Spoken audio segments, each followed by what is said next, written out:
Tonight, our I-Team looking at how consumers can control that debt. Consumer investigator Jason Knowles is here with the action borrowers can take. Jason? Rob Sherrill, experts tell the I-Team there are things people can do right now to save money on student loans. We spoke to one Chicago student who's waiting to see if some of his loans will be forgiven. I never even thought I would have the chance to go to college in the first place. Neither of my parents even finished freshman year of high school. Samer Hassan spent 2 years at a Chicago community college, got a full-ride scholarship at Columbia University in New York, and will soon have his master's in public policy from the University of Chicago.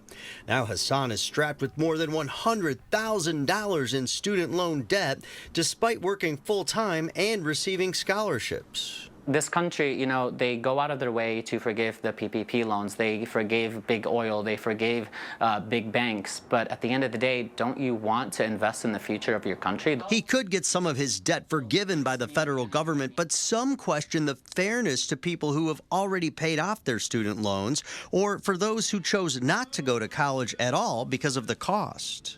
Ultimately, the U.S. Supreme Court will determine if President Biden's loan forgiveness plan will be upheld or struck down.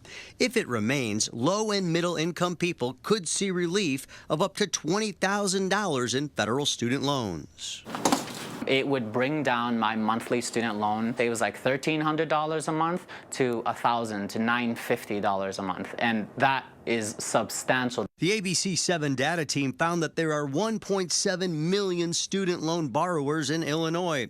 Each borrower averages $38,000 in loans. Those numbers total to almost $65 billion in Illinois student loan debt, making Illinois 9th highest in the nation when it comes to total loan amounts owed. While students wait on that Supreme Court decision, experts tell the I-Team there are steps borrowers should take right now. Move forward as if you're going to have to repay all of your loans. Make a plan for that. Build your budget around that payment. For now, you can sock away those payments in a personal emergency fund. Then go to the federal government's loan simulator site to calculate your current payments and options. Use the payment calculator to find the lowest payment or the shortest payoff time. The quicker you pay, the less interest you pay. You may save money on your loans by qualifying for life changes, such as a lower income or having a child since you last certified the loan. And if you defaulted on a loan, the Biden administration's Fresh Start program gives people a second chance to improve their credit by making their loan current. It gives them back access to things like eligibility for VA loans, eligibility for FHA loans, stopping garnishment of wages and tax refunds.